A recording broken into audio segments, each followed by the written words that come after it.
你相信这个世界上有灵异事件吗？欢迎收听由怪谈传说为您演播的惊悚故事。林哲是一位忙碌的都市白领，长时间的加班和无休止的压力让他感到身心俱疲。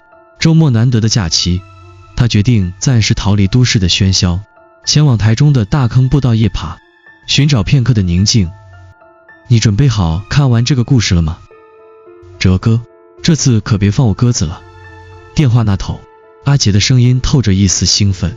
大坑可是出了名的灵异圣地，你不是最喜欢这种刺激吗？灵异圣地，林哲嗤笑一声，不就是一条山间步道，能有多恐怖？嘿嘿，你可别小看了那里。我听说有人夜爬的时候走着走着就迷路了，最后被找到时，整个人像是变了一个人似的。阿杰压低声音，更诡异的是，有些人根本没被找到。林哲笑了笑，虽然对阿杰的说法不以为意，但内心却隐隐被勾起了一丝好奇心。到了约定的晚上，林哲开车来到大坑步道的入口，远离城市的灯光，夜晚的山间显得格外寂静，空气中弥漫着潮湿的泥土气息，远处偶尔传来的虫鸣声似乎也被夜色吞噬，只剩下风穿过树叶的沙沙声，仿佛低语在耳边。哲哥，这里。阿杰挥了挥手，站在第7号步道的入口处，他的背包上挂着一盏小小的露营灯，昏黄的光芒在雾气中显得格外微弱。你说的灵异传闻具体是什么？林哲一边整理装备一边问道。阿杰故作神秘的靠近，据说这里的第7号步道晚上会有鬼打墙，你走着走着就会发现自己回到了原点，怎么也出不去。听起来像是地形复杂的锅。林哲不屑地撇了撇嘴，两人沿着步道向山上走去。起初路旁的灯光依稀可见，但随着步道深入，四周的光线逐渐被浓重的雾气吞没。林哲的手电筒光柱在雾中显得无力，映出的景象仿佛蒙上了一层迷离的滤镜。这里真安静，连风声都变得怪异。阿杰低声说道，脚步不自觉地放慢了些。林哲抬头看了看，发现四周的树木交错成一种诡异的形状，像是无数只手臂在空中纠缠。他摇了摇头，试图甩开心中那一丝莫名的紧张感。正当两人快到一个岔路口时，一个瘦小的身影从雾气中缓缓走来。那是一个背着竹篓的老人，穿着一身褪色的灰衣，步伐沉重却异常安静。年轻人，天黑了还往里走。老人停下脚步，目光悠悠地看着他们。啊，大叔，我们只是来爬山，马上就回来。阿杰笑着回答，但声音有些发虚。老人摇了摇头，语气低沉，别走太远，山里的东西认得路，但不一定认得你们。说完，老人转身消失在雾气中，仿佛从未出现过。林哲和阿杰对视一眼，谁也没说话，脚步却不自觉地加快了几分。这老头什么意思？阿杰打破了沉默，声音中带着一丝强装的镇定。可能是吓唬我们的。林哲嘴上这么说，但心里却觉得不太对劲。那老人的眼神像是带着某种无法言说的哀伤。他们继续向前，雾气越来越浓，周围的树影仿佛变得扭曲，像是在悄无声息地靠近。林哲的手电筒光柱忽然闪烁了一下，他心里一紧，却强迫自己保持镇定。快点吧，早点爬完早点回去。林哲催促道。然而他的声音在空旷的山间显得格外孤单，甚至像是被山林的黑暗吞噬了一部分。他们并不知道，诡异的夜晚才刚刚开始。两人沿着步道继续前行，雾气越来越浓，脚下的路逐渐变得模糊不清，周围的树影在手电筒的光芒下拉长扭曲，仿佛张牙舞爪的怪物。空气中弥漫着一种潮湿的气味，像是腐烂的落叶混杂着泥土的味道，让人不由得屏住呼吸。哲哥，你有没有觉得这地方有点不对劲？阿杰的声音低了下来，带着一丝不安。怎么了？怕了？林哲试图开个玩笑，缓解气氛，但他的语气里也藏着些许紧张。阿杰没有回答，而是停下脚步，盯着前方的岔路口。他伸手指了指，刚才我们是不是已经经过这里了？林哲皱起眉头，顺着阿杰的手指望去，那是一个分岔路口，路旁有一块破旧的木牌，上面模糊的写着第7号步道几个字。更奇怪的是，地上竟然躺着一个空的矿泉水瓶，这是我们刚才丢的吧？阿杰蹲下身，仔细看了一眼，瓶身上还留有他们的脚印。不可能，林哲摇了摇头，我们一直在往前走，怎么可能又回到这里？他抬头看向周围，发现雾气变得更浓了，连路旁的树木都几乎看不清楚，四周寂静的可怕，连风声都消失了，只剩下2人沉重的呼吸声和心跳声。别吓自己了，可能是我们走错了方向。林哲尽量让自己的声音听起来平静。我来看看地图。他掏出手机，却发现屏幕上一片空白，导航显示信号丢失。他试着刷新几次，依然无济于事。阿杰也拿出手机，同样毫无信号，这就奇怪了，刚才信号还好好的。阿杰的语气中带着明显的慌乱。别急，走岔路很正常，林哲安慰道，要不我们用树枝标记路，避免再走重复的路。2人捡起地上的树枝，在地面画了一个箭头，然后重新选择了一条看似正确的小路，继续向前走去。然而越往前走，雾气越浓，光线越暗，手电筒的光芒变得微弱，像是被黑暗吞噬了一样。林哲感觉脚下的路越来越不平，偶尔还能踩到一些松软的泥土，像是某种东西埋在下面。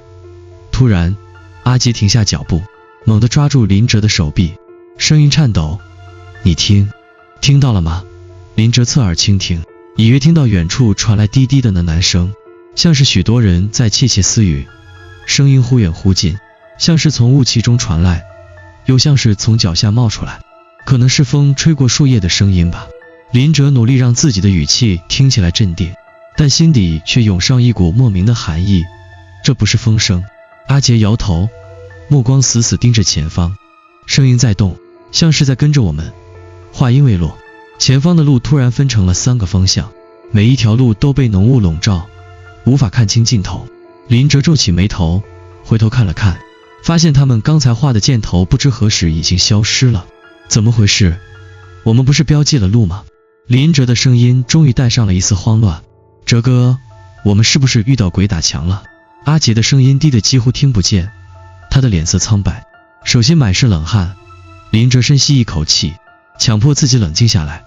他环顾四周，试图找到一些线索，但雾气太浓，什么都看不清楚，唯一能听到的只有那越来越清晰的低语声，仿佛有人在黑暗中注视着他们。别慌，我们一定能走出去，林哲坚定地说道。但他心里清楚，这句话更多是说给自己听的。2人随便选了一条路，继续向前走去。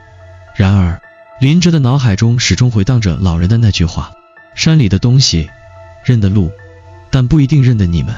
这句话像是一道诅咒，悄悄地爬上了他的心头。随着每一步的前进，恐惧也在慢慢的蔓延。林哲和阿杰沿着选定的小路继续前行，脚步越来越沉重，空气仿佛被浓雾压得更稠密了，呼吸也变得困难。周围的一切似乎陷入了诡异的循环，眼前的景象重复又重复。哲哥，你看前面！阿杰突然喊了一声，声音中透着难以掩饰的恐惧。林哲抬起头，心猛地一沉，前方的路口竟然又出现了那块破旧的木牌，上面写着第7号步道，地上依旧躺着那个熟悉的矿泉水瓶。不可能，我们明明换了条路。林哲快步上前，捡起水瓶仔细检查，瓶身上的污渍和脚印与之前一模一样。这到底是怎么回事？阿杰的声音开始颤抖，他的手紧紧抓住背包带，指节因为用力而发白。林哲没有回答，内心的冷静逐渐被恐惧侵蚀。他低头看了看手表，指针竟然停在了11点11分，一动不动。周围的时间仿佛也被冻结了，只有那缠绕在耳边的低语声在渐渐变得清晰。哲哥，你有没有觉得这些声音好像在说什么？阿杰咽了咽口水，语气中透着一种近乎崩溃的焦虑。林哲侧耳倾听，那些低语像是许多人的声音叠加在一起，断断续续地传来。留下，留下，这里，别听那些声音。林哲猛地拉住阿杰，试图将他的注意力拉回现实。我们一定是哪里搞错了。林哲强迫自己冷静下来，拿起地上的树枝重新标记路面，再试一次。这次我们沿着树影最稀疏的方向走，雾气可能会薄一点。他们再次踏上了新的路径，但没走多久，林哲突然感到背后有一阵凉意，像是有人在注视着他。他猛地回头，却什么也没有看到。怎么了？阿杰紧张地问。没什么，林哲敷衍道，但他的心跳得越来越快。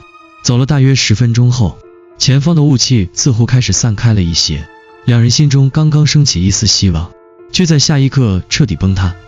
他们又回到了那个熟悉的岔路口，又是这里，我们到底怎么走都出不去。阿杰终于崩溃了，他一屁股坐在地上，双手抱头，声音里充满了绝望。哲哥，我们是不是真的遇到鬼打墙了？林哲的脑袋一片混乱，他抬头看着头顶的树冠，发现那些枝叶交错的形状越来越像人脸，那些低语声也变得愈发清晰，甚至开始模仿他们的声音。阿杰，你还记得刚才那老人说的话吗？林哲低声问道，眼神里透着不安。他说什么？阿杰抬起头，声音发颤。他说，山里的东西认得路，但不一定认得我们。林哲缓缓说道，目光落在脚下的路面上。话音刚落，雾气中突然传来一阵脚步声，那声音轻得像是踩在棉花上，却又清晰得令人毛骨悚然。有人！阿杰惊呼，猛地站起身，手电筒的光柱在雾中乱晃。林哲顺着声音的方向看去，隐约看到雾气中有一个模糊的人影，似乎在向他们招手。那身影瘦小，动作僵硬，像是之前遇到的那个老人，是刚才那个人。阿杰喊道，立刻朝那身影跑去。别过去！林哲大喊，但阿杰已经冲进了浓雾之中，身影瞬间消失不见。阿杰，回来！林哲追了几步，却发现雾气越来越浓，手电筒的光芒也变得越来越暗，仿佛整个世界正在将他吞噬。他停下脚步，四周一片死寂，连阿杰的呼喊声都彻底消失了。林哲的心跳如鼓，汗水顺着额头滑下。他终于意识到自己已经彻底陷入了某种未知的恐怖之中。这时，他的手机屏幕突然亮了起来，屏幕上赫然出现一条陌生的短信，离开这里，否则你会成为他们的一员。林哲的手一抖，手机掉在了地上。他看着屏幕上那行文字，呼吸变得急促，而耳边的低语声此刻却变成了一阵低沉的笑声。林哲站在原地，手电筒的光柱微弱的像一根随时会熄灭的蜡烛，他的目光死死盯着地上的手机屏幕，短信的字迹仿佛在黑暗中散发着诡异的光芒。阿杰！林哲用尽全力大喊，声音在浓雾中被吞噬，毫无回音。他的脑海里不断浮现出阿杰刚才冲入雾中的情景，内心的恐惧和愧疚交织成一团。他弯下腰捡起手机，屏幕上的短信突然消失了，取而代之的是一个空白的界面，像是从未出现过那条信息。林哲的手指颤抖着滑动屏幕，却发现所有的通讯录和记录都被清空了，连时间都停留在11点11分。冷静冷静！林哲深吸一口气，强迫自己镇定下来。他环顾四周，试图寻找阿杰的踪迹，但雾气浓得像是一堵墙，将他和外界完全隔绝。他决定沿着阿杰离开的方向前进，每一步都像是踩在棉花上，四周的树叶扭曲成诡异的形状，仿佛无数双眼睛在黑暗中注视着他。阿杰，你在哪？林哲的声音在空气中回荡，但换来的只有一片死寂。突然，他听到前方传来一阵低沉的哭泣声，他停下脚步，竖起耳朵仔细辨认，那哭声夹杂着断断续续的低语，像是从地底传来，又像是从不远处的雾气中飘过来。阿杰，是你吗？林哲试探性地喊了一声，握紧了手中的手电筒，向声音的方向慢慢靠近。雾气逐渐变得稀薄了一些，前方隐约出现了一棵巨大的老树，树干粗糙扭曲，像是一只巨大的怪物盘踞在地上。林哲走近时，发现树干上刻满了密密麻麻的名字，每一个名字都显得歪歪扭扭，像是被利器匆忙划上去的。他伸手触摸树干，指尖刚碰到表面，耳边突然响起一阵凄厉的尖叫声。林哲猛地缩回手，发现手心竟然沾满了暗红色的液体，散发出浓烈的腥味。这到底是什么地方？林哲喃喃自语后退了几步，目光不经意间扫到树根下，那里躺着一个熟悉的身影。阿杰。林哲冲了过去，发现阿杰蜷缩在树根旁，双眼紧闭，脸色惨白，嘴里不停地呢喃着什么。阿杰，醒醒！林哲用力摇晃他的肩膀，但阿杰毫无反应，他的嘴唇微微颤动，发出的声音断断续续。他们在看着。别走进来。什么他们？阿杰，你到底看到了什么？林哲的声音中带着一丝慌乱，他用力拍了拍阿杰的脸，试图让他清醒过来。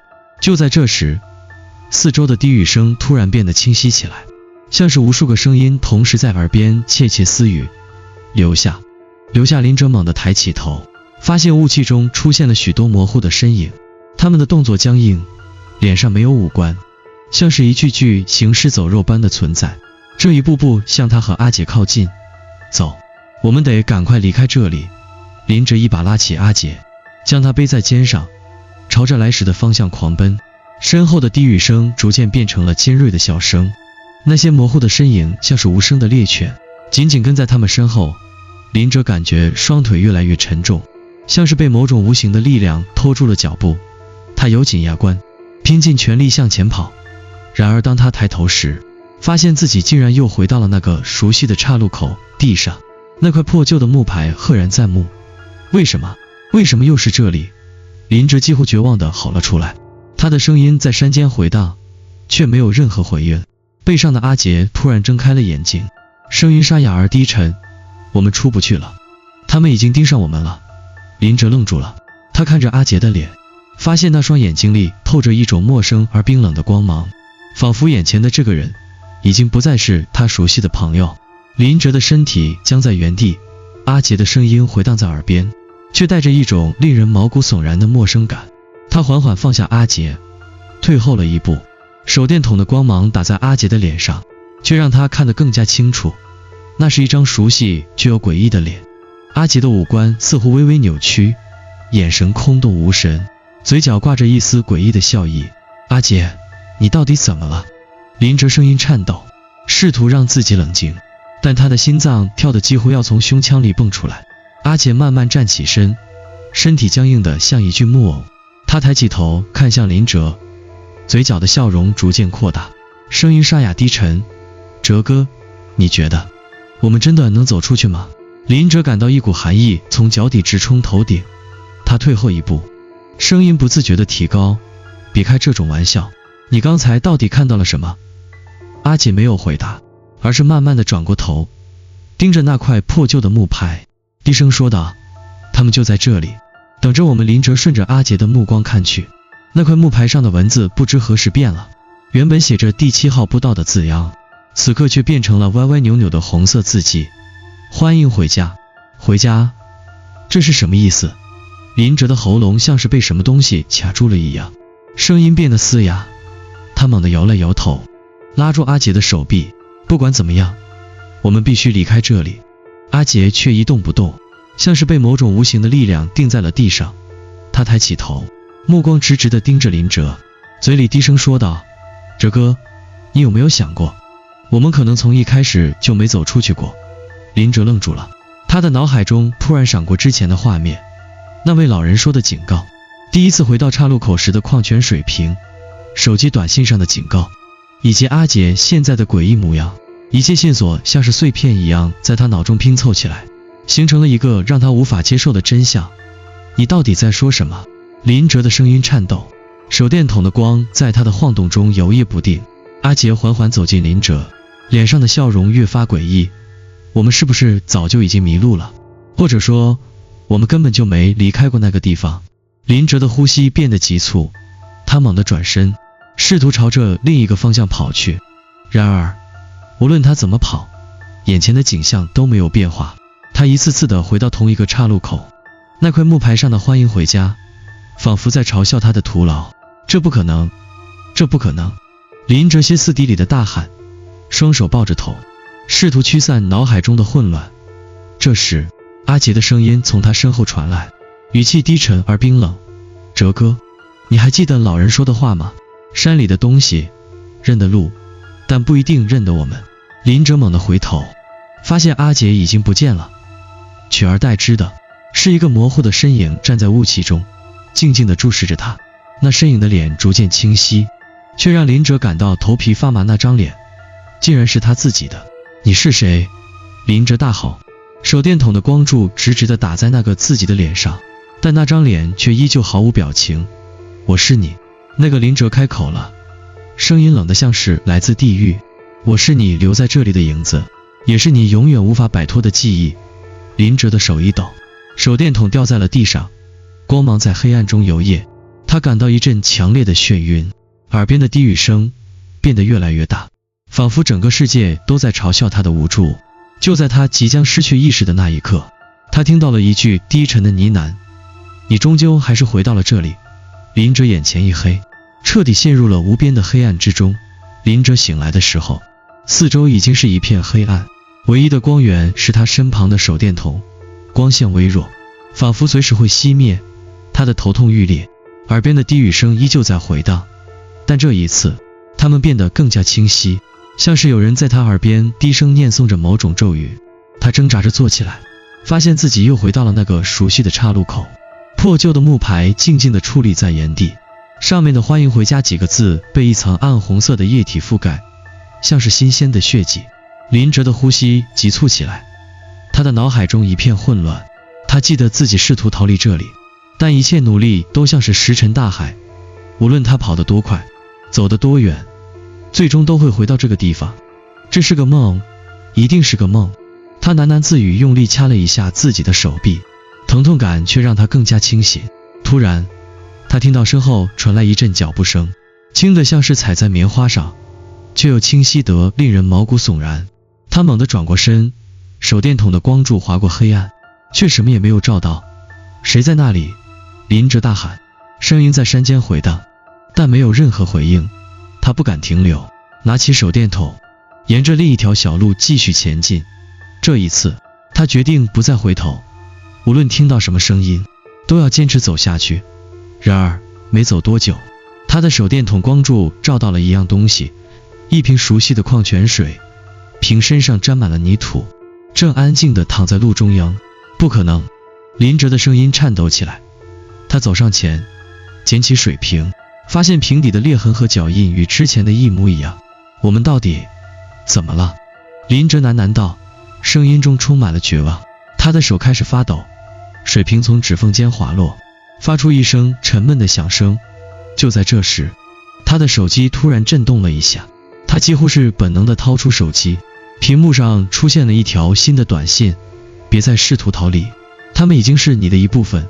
林哲的手一抖，手机差点掉在地上，他的目光死死盯着屏幕，指尖滑动想要回复，却发现短信没有任何发送者的信息，像是凭空出现的一样。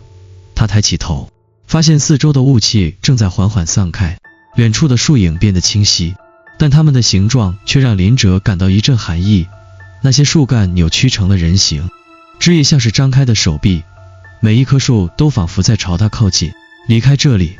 林哲低声自语，声音中带着一丝歇斯底里的疯狂。他转身狂奔，耳边的低语声和脚步声越来越近，像是无数个看不见的身影在追逐他。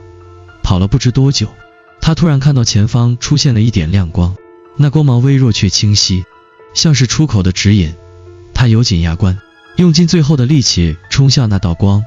当他终于冲出浓雾时，眼前的景象却让他彻底崩溃。他又回到了岔路口，破旧的木牌上，那几个血红的大字变得更加清晰。欢迎回家。林哲瘫坐在地上，脑海中一片空白，他的身体颤抖，眼神空洞，耳边的低语声此刻变成了一阵低沉的笑声。就在这时，他听到身后传来一声熟悉的呼喊，哲哥，你怎么了？他猛地回头，看到阿杰正站在不远处，脸上带着焦急的表情。你跑哪去了？我一直在找你。阿杰。林哲的声音沙哑，眼泪不自觉地涌了出来。他冲上前，一把抓住阿杰的肩膀。我们得赶快离开这里，这里根本不是正常的地方。阿杰愣了一下，随即露出一丝疑惑的笑容。离开？哲哥，你是不是太累了？我们刚到这里，还还没开始爬山呢。林哲愣住了，转头环顾四周，发现雾气已经完全消散，周围的景象恢复了正常。岔路口的木牌上写着第7号不到，再也没有那些诡异的文字。难道这一切只是我的幻觉？林哲低声说道，眼中透着迷茫。阿杰拍了拍他的肩膀，笑着说，别想太多了，赶紧走吧，天快黑了。林哲点了点头，跟在阿杰身后，但他的心中却隐隐感到不安。他低头看了一眼手表，发现指针依旧停留在11点11分，而他背后那块木牌上的字迹正悄然发生着变化。欢迎回来。林哲跟在阿杰身后，脚步沉重，心中充满了矛盾的情绪。眼前的景象似乎一切正常，但那种挥之不去的诡异感却让他无法真正放松。他不断回头看向身后，总觉得有什么东西在注视着他们。哲哥，你怎么一直回头？怕什么呢？阿杰的声音传来，语气中带着一丝轻松。你不会真的被那些老人吓到了吧？不是，林哲低声说道，随即又停顿了一下。你有没有觉得这里的路有点奇怪？阿杰停下脚步，转过身来，疑惑地看着林哲。奇怪，不就是普通的山路吗？你是不是想太多了？林哲没有回答，而是环顾四周。周围的树木看似普通，但他总觉得这些树的排列方式有些不对劲，像是无形中形成了某种奇怪的阵法。我们还是快点走吧，别再耽搁了。林哲催促道，试图掩饰内心的不安。两人继续前行，渐渐的，天色开始变暗，四周的光线变得昏黄。林哲的心情也越发沉重，他感觉时间像是停滞了一样，明明已经走了很久，却似乎始终没有接近山顶，也没有发现任何标志性的景点。阿杰，你有没有觉得我们好像在绕圈子？林哲突然停下脚步，语气中带着一丝颤抖。阿杰回头看了他一眼，笑着说，你又开始胡思乱想了吧？这条步道就这么长，怎么可能绕圈子？林哲没有说话，而是低头看了看地面，他的目光落在一块石头上，那块石头的形状和他之前看到的几乎一模一样。这块石头，林哲蹲下身，用手拨开石头旁的泥土，发现石头下面竟然压着一个熟悉的矿泉水瓶，瓶底的裂痕清晰可见，正是他们之前丢下的那瓶。他的脸色瞬间变得苍白，手指不自觉地颤抖起来。他抬起头，死死地盯着阿杰。我们根本没有离开这里，我们一直在原地打转。阿杰的表情僵了一下，但随即恢复了轻松的笑容。哲哥，你太紧张了吧？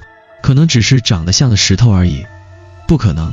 林哲用力摇头，指着地上的水瓶，你看清楚，这就是我们之前丢下的水瓶，我们根本没有前进过一步。阿杰走上前，弯腰捡起水瓶，仔细看了一眼，然后笑着说，哲哥，你是不是太累了？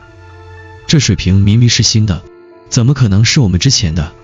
林哲愣住了，伸手接过水瓶，发现瓶身上确实没有任何泥土和裂痕，仿佛刚刚从商店里买来的一样。怎么可能？他喃喃自语，心中的不安越发强烈。他感觉自己的理智正在被一点点侵蚀，现实和幻觉的界限开始模糊。阿杰拍了拍他的肩膀，笑着说，别想太多了，赶紧走吧，天快黑了，我们得在天黑前下山。林哲点了点头，但他的目光依旧停留在水瓶上。他的脑海中闪过一连串的画面，岔路口的木牌，树干上的名字，手机上的短信，一切都像是一个巨大的谜团，将他牢牢困在其中。两人继续向前走，但林哲的脚步越来越沉重，他总觉得四周的空气变得越来越稠密，像是一双无形的手在慢慢收紧，压迫着他的呼吸。突然，前方传来一阵低沉的笑声，像是从地底传来，又像是从树影中飘出来的。林哲猛地停下脚步，紧张地看向四周，你听到了吗？阿杰回头看了他一眼，脸上依旧挂着那诡异的笑容。听到什么？林哲正要开口，突然发现阿杰的脸在昏暗的光线中变得模糊起来，他的五官似乎在慢慢扭曲，嘴角的笑容也变得越来越诡异。阿杰，你……林哲的声音哽住了，他的目光死死地盯着阿杰的脸，手中的手电筒不自觉地掉在了地上。阿杰的脸突然变得苍白，眼神空洞，声音低沉而沙哑。哲哥，你真的以为你能离开这里吗？林哲的身体僵住了，他的脑海中闪过一个可怕的念头，阿杰早就不是真正的阿杰了。他下意识地后退了一步，声音颤抖，你到底是谁？